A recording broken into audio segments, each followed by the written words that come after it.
Hi, everyone, and welcome to this Vikings Now podcast. And now, what have the Vikings got themselves into is the question as we head into this bye week. Jim Rich, along with Pierre Nugent.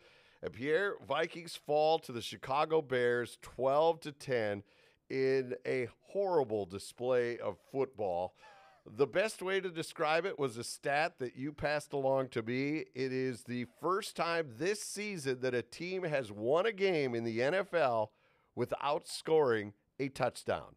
And the Chicago Bears did it to the Vikings. Where do you want to start? I mean, we have, even though it was only a 12-10 game, there is a lot to talk about from this game, and I'm not even sure where we even begin because there are so many different stories and so many different avenues emerging from this game. Let's go with it. Let's go with the overview before we dive into the meat on the bone of this one.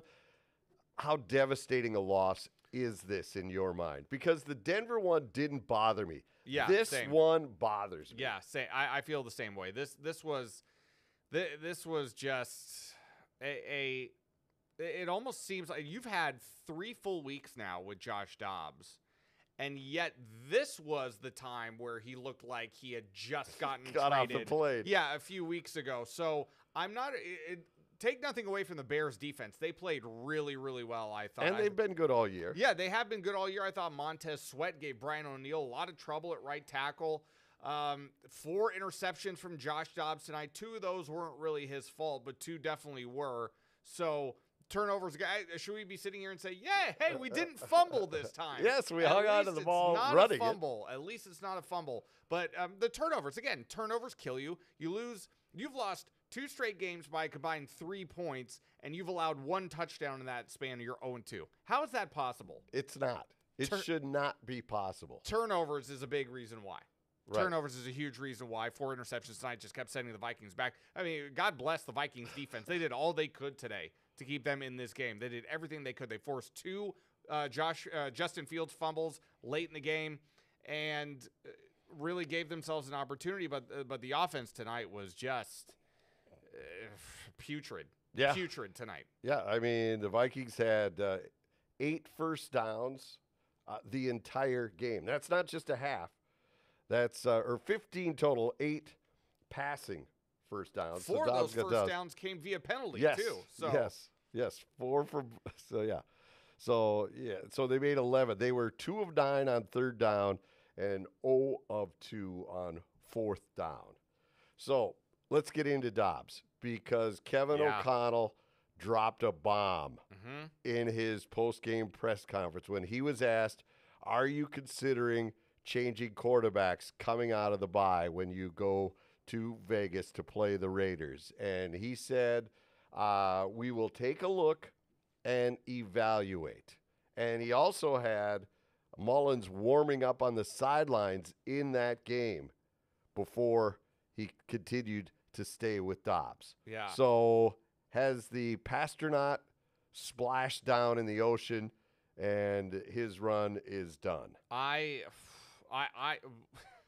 When we were watching that in the post game, we were watching it live, and my eyebrows went through the roof when I heard that. I said, "Excuse me? I know he had a bad game today, but is this an indication that he does not give you the best opportunity to win?" Not from what I've seen the last couple of weeks that's on any indication, unless there's something they know about Nick Mullens that I don't, that perhaps Nick Mullens might be the second coming of Kurt Warner. I don't know. But wow. That to me was, like I said, you can see my eyebrows now. I'm still trying to, and then for him to verbalize it. Yes. He'd go, he doesn't usually give the media anything in these press conferences. He'll just throw a lot of jargon at you and say, well, we've got to look at the tape. And, but Josh has done a great job. He's done all that we've asked of him. Yeah. Instead, he says, no, we're going to take a look and evaluate our options. That to me was a shocking reply. I don't to potentially dismiss him after one bad game. That to me is a shock. I think Josh Dobbs has done enough to earn the job. I think he's done enough to earn the respect of the leaders in the locker room. And when the post game press conference with Kevin O'Connell started, Jim's hair got a little bit more gray hearing Kevin O'Connell saying that, it starts with me. Yeah. Well, okay. Yeah. Well, this is what I want to see, okay? I am so tired, whether it was PJ Fleck, whether it was this coach, whether it was that coach, it's all on me. It starts with me. Okay, coach, then tell us what went wrong then. If it's all on you, you know what went wrong. Quit giving us, well, I got to look at the tape. I got to study more things. No, tell us, was it a wrong play call? Was it a wrong decision to start this player? Let's get into it. When they say it's always on me or starts with me, then it's like, okay, well, let's start with you. How did you blow this? Yeah, and I'm talking to every coach, not just O'Connell. To start Such the press cliche. conference, essentially with that in your opening statement, and then by the end of your press conference, get to the point of, well, we don't really know who the starter is going to be moving forward. That's not exactly how he said it, but he said we're going to have to reevaluate who's the starter is going to be moving forward. Take a look and evaluate. Right, to go from that starting point of the press conference to reach that conclusion by the end of the press conference. My neck needs a brace from turning left or right. What? I don't know how we went from starting with that to the conclusion that we have to reevaluate the quarterback, or essentially we're going to have to kind of break it down over take the bye week and reassess the quarterback position moving forward. All right, here's an amateur evaluation of Dobbs to this point. I think they are concerned with his accuracy and the timing of his throws. It doesn't seem like he's been able to get a real handle on hitting the receiver at the exact right moment. Like Cousins was just laser perfect, right in somebody's hands between two defenders over this guy. But with Dobbs, we've not seen that yet. And, granted, it's 3 games, right? So you expect that. But I think that must be what the one chink in that armor has been. And again, tonight, the Bears did a good job of keeping him in the pocket. He didn't go on to many extended tours like he did in the first couple of weeks with the Vikings. So I think that's what they're looking at. And, because he had Jordan Addison wide open for a touchdown, and he led him out of bounds. He had the entire field to throw it. Wide open. And he lured him over the sideline for an incompletion. And even you saw they had a cutaway on the game of O'Connell, and eyes got bigger, and he just sank to the ground watching that. It was a walking because touchdown.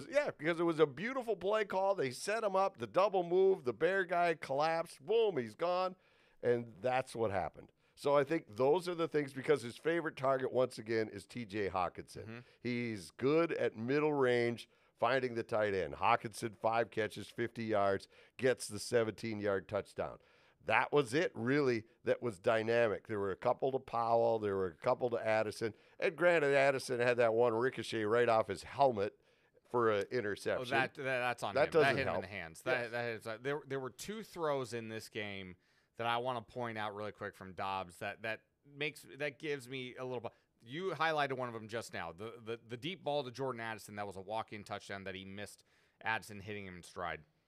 The other one came on the opening series of the second half, where Minnesota started that series with a 21-yard run to Jordan Addison and then went 4 straight pass plays before turning the ball over on downs. We can also discuss that decision as well. We will in a minute.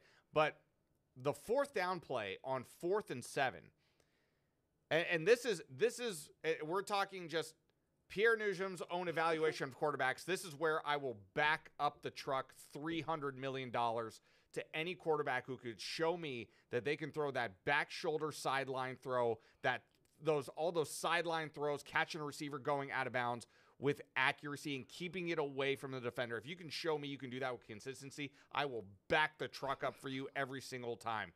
The throw to Hockenson, if it had been a little bit more to the back shoulder, he could have caught it and turned immediately to get the first down. The ball was thrown just a little bit behind him to where TJ had to adjust to kind of reach back and grab it, and that gave the defender just enough time to come over and make the tackle where he couldn't turn. It was 4th and 7. He gained 6. He stopped short a yard.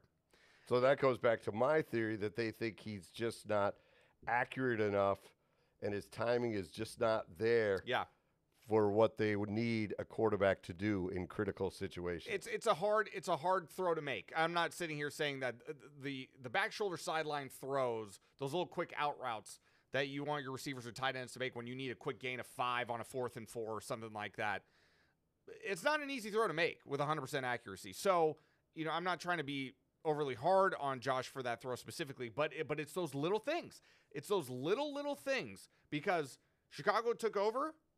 Yep. And they went down the field and kicked the field goal to take the lead, 6-3, on a situation where we thought that, if memory serves me correctly, I think they took over on downs and then went down the field to kick the field goal at that point.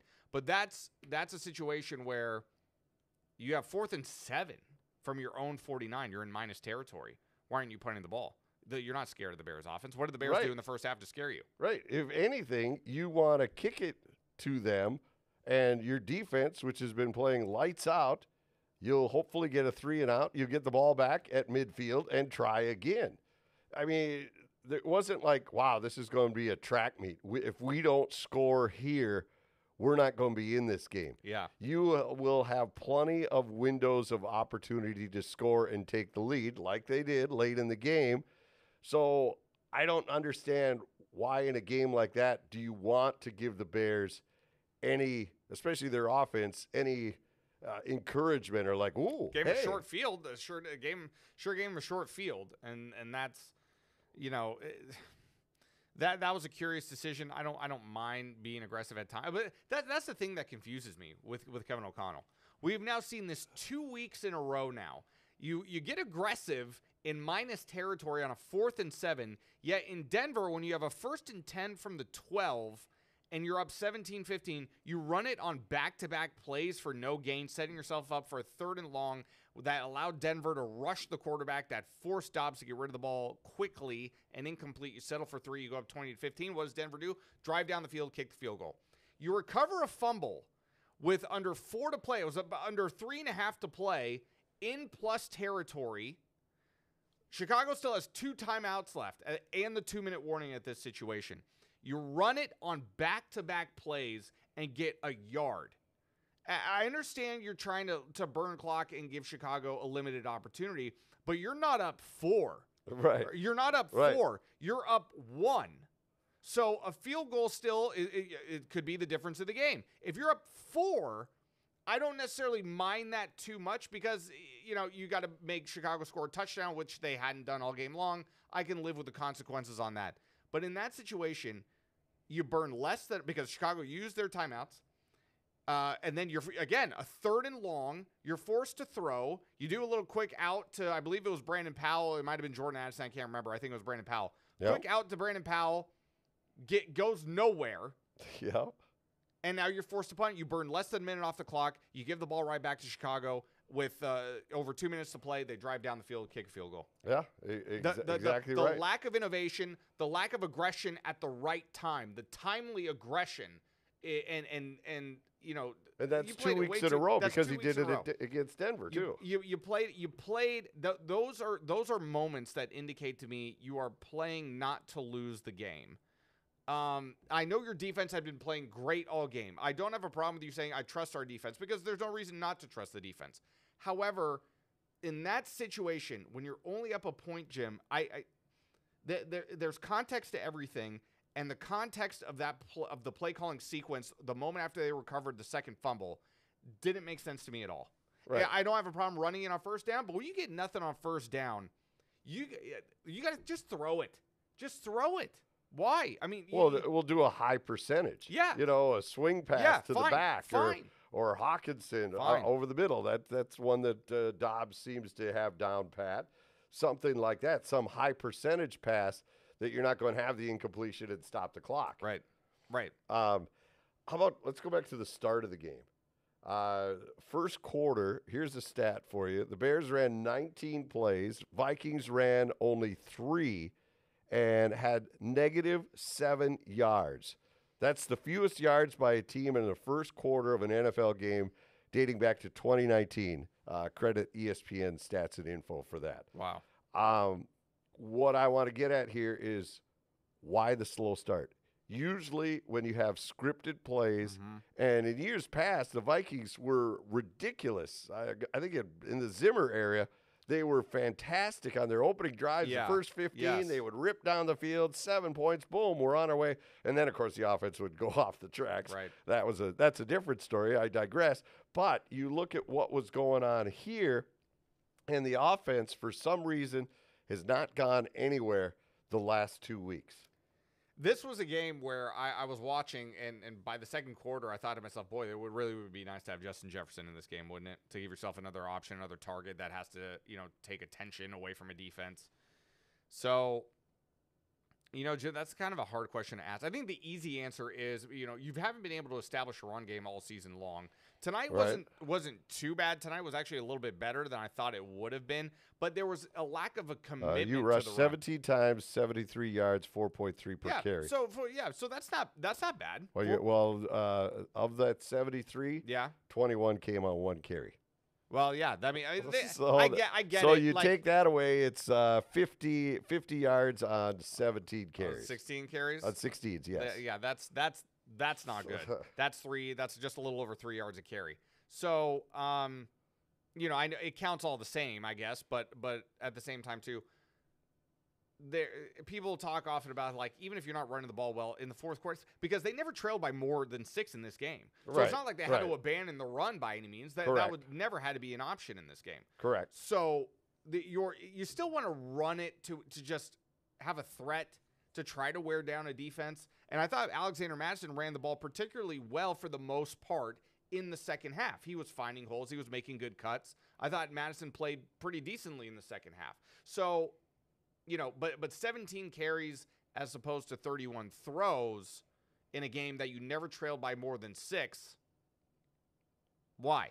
Yeah, I don't know. I mean, O'Connell, is supposed to be this offensive wizard, right? I mean, that was his specialty. And it was last year. He doesn't have his 2 best players on offense. Exactly. We understand that. And that may be why this offense can't go anywhere, because he installs it. He hands it to Josh. He says, hey, how about running this one here? Ooh, you want me to do that one? Hey, I don't know. I could do this one, maybe that one.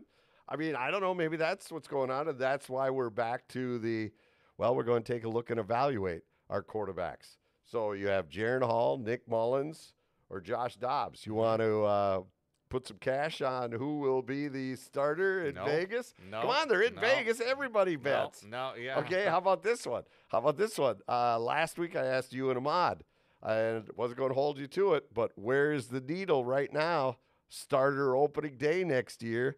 Josh Dobbs, Kirk Cousins. Oh, I was, as you just asked that question, I was honestly thinking to myself, Kirk Cousins is at home with a big grin on his face right now. Not because the Vikings lost. Don't get me wrong. That's not what I'm trying to imply. But because I think let's be honest, there are a lot of people that take Kirk Cousins for granted around here in these parts.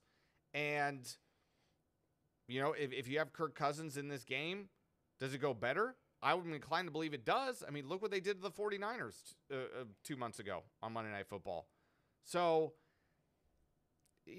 I think they win the last 2 if Kirk was in there. I agree entirely. I agree again, entirely. I love Josh as a person. Yeah. I love what he's trying to do here, and he is in a tremendously difficult situation.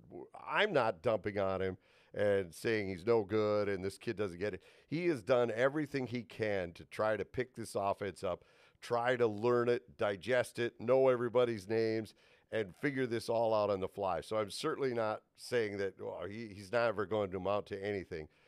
You could have your own opinion on him, but I think Kirk is, in these last 2 games, if he was the quarterback, I think the Vikings walk off the field with 2 wins. And I'll answer your question if I was a betting man, which I'm not really, but if I was a betting man, I would bet that Josh Dobbs is going to be the starter going in against the game against the Raiders. That would be my guess, because I don't think he's done enough to lose the job. Now it depends on how Nick Mullens probably looks in practice, I guess, because I think it's Jaron Hall. You think Jaron Hall is going to start against the Raiders? Yep. I think they had him groomed, ready to go before that concussion. I can see it. And I know Mullens was on IR, so he wasn't an option at that time. So then, and we haven't seen Nick Mullens forever, so who knows what he looks like. I haven't seen him in years. Let me have a follow-up to that. If Jaron Hall is the starter against the Raiders, then who's the inactive quarterback? I would say Dobbs would be the inactive quarterback because Mullens would be your security blanket, a guy that can manage the offense. And if that's the scenario, it just goes. This league is just. He was the toast of the town a month ago, and now he's the inactive quarterback 4 weeks later. It's just a remarkable, just week to week league. It is, and that's why it's so riveting. That's why we sit and watch it. That's why people are right now watching a podcast in the middle of the night, wanting to get as much information on this club to try to sort out what's going on. I mean, we know it. We see the numbers from you people out there. When the Vikings lose, that's when you turn to us and all the other outlets. All of you. Well, no, because they want to know what's wrong with our team. You win, and you just go crack another beverage and say, hey, I don't need to hear anymore. I saw it. I witnessed it. I saw the touchdowns. Let's go. But when they lose, this fan base cares so much about the team, the product. They want to know what's wrong, where could it be fixed, and they want things pointed out to them, and that's what we try to do here. Well, one thing I would talk about that went right tonight for Minnesota is defensively again. Amazing. I know they give up the big play to DJ Moore at the end there, but I mean, what more did you want from this defense today? One guy that stood out to me was Sheldon Day, who just recently was called up from the practice squad. Shed blockers pretty well tonight. Should have had 2 sacks. Yes, he had that one right around the waist and let him go. But if you watch the play, he shed the block beautifully. Penetrated the pocket, played well, had a fumble recovery in the game. I said, okay, Sheldon Day, I see you out there doing well. Harrison Phillips, I thought, played pretty well. Daniil Hunter, another sack. The defensive front for Minnesota, thought had a pretty good day. Yeah. Thought they had a pretty good day. Yeah. Yeah, I mean, your leading tackler, Ivan Pace Jr. Who also had a sack too, I think? Yes, he did. Yes, he did. Yeah. Daniil Hunter, a sack and a half. Metellus shared that one with him. Metellus was terrific again. Right. And again, it goes back to if you watched our show on Sunday night with Pete Bursich, Vikings post-game tonight, where he was talking about this defense, and we asked him why it's been so effective. And he said it's because Flores puts his guys in situations where they are comfortable, where they are happy, where they're excited because they know what's being asked of them is something that they could do and do well, and that's what's brought in this fire to the defense. He's not asking people to do stuff like they are not capable. Like last year, Daniil Hunter was asked to cover backs coming out of the backfield. Right. No, that's not what I do well. I want to go get the guy with the football before he can get it to that back in the flat. And Flores, as you've been singing his praises ever since he came on here, watching him in Miami when he was coaching that team, he knows how to connect with the player, find their strong suit, and then just keep feeding them the same thing and letting them excel. The only player I haven't seen him connect with is Tua Tagovailoa. That's the only player I haven't seen him connect with. But yeah, I sound like a broken record. I don't really need to go into it too long of how much of a believer I am in Brian Flores and what he does and what he has done. The proof is in the pudding. I mean, look at because he doesn't even have the stars of last year. That's the thing. You know, no Kendricks, no Patrick Peterson.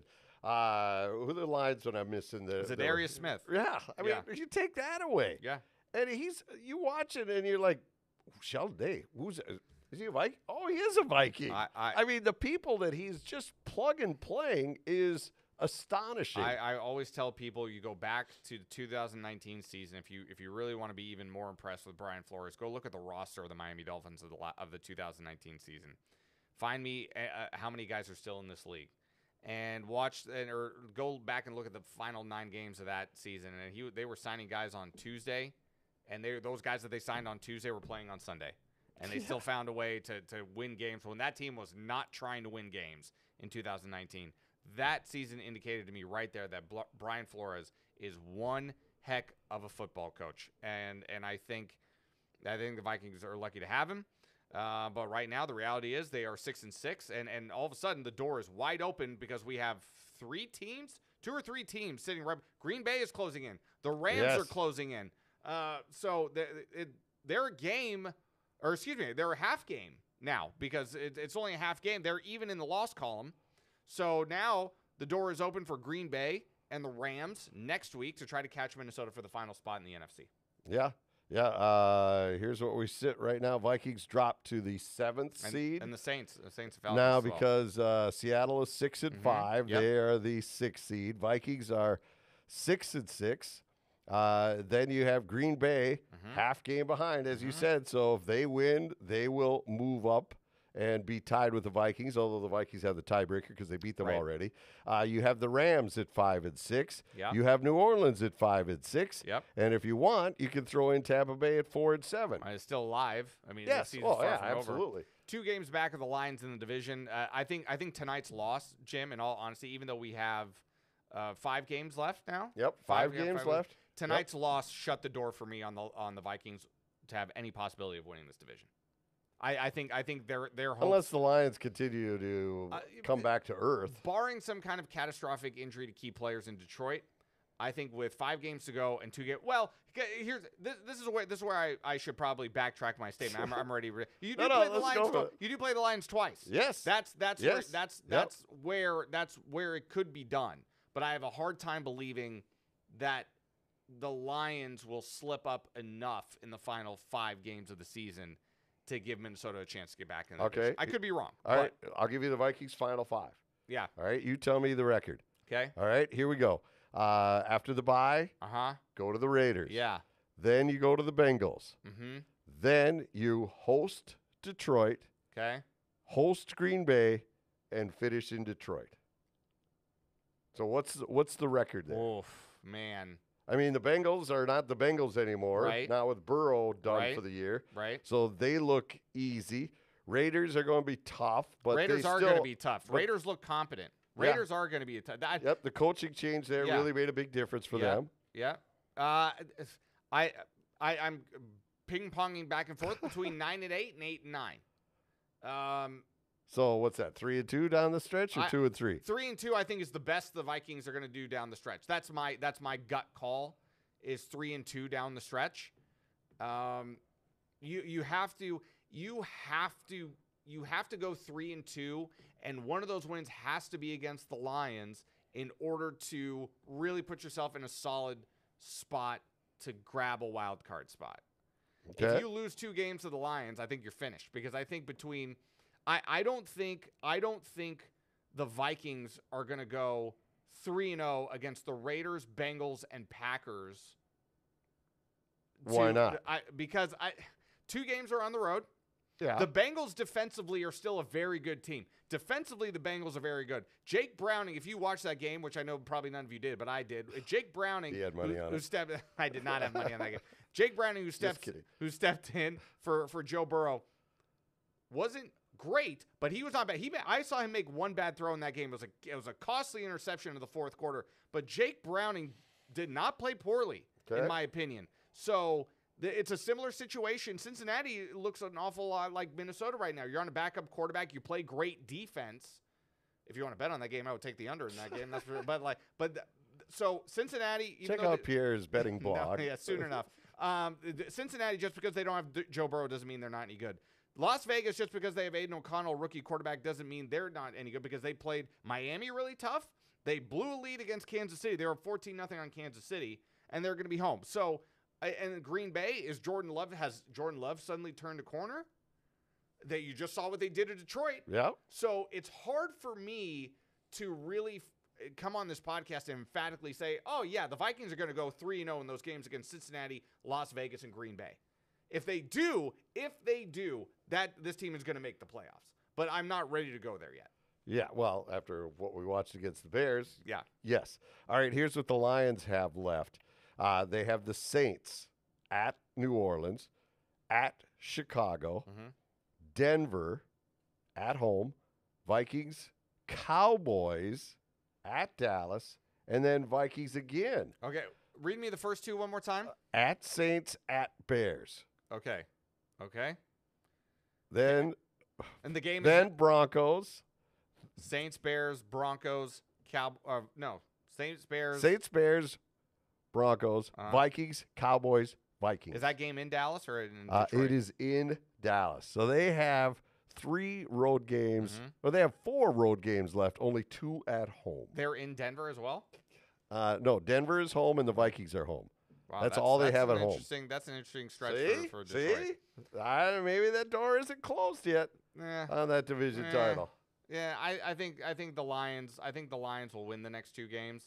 Saints and Bears. I think the Lions will win those 2 games. But the last 4, we'll see. We'll see. All right. So with this bye coming, good time for a bye? Yeah. Yes. Okay. Yes. Yeah, much needed a recalibration, if you will. If I'm a team, I love having the later bye because you're banged up. You get a chance to get away from it. You get a chance to reevaluate things. Or you're Kevin O'Connell, and you got 5 games left. Now's the time to get a little bit healthy, a little bit more practice in sync with some of your players, and you have everything in front of you for the stretch drive. Now's the time to get a refresh. I think it comes at the right time. All right.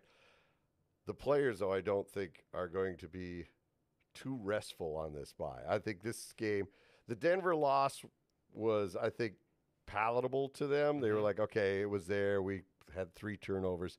This one is going to be one where you look back at the end of the season. If they end up being out of the playoffs by a game, they're going to look at this and go, really? Yeah. Really? This 2 games. We did this to ourselves with Chicago. And once again, I will repeat this. From day one, the Vikings have yet to lose a game. They have given these losses away. They beat themselves once again.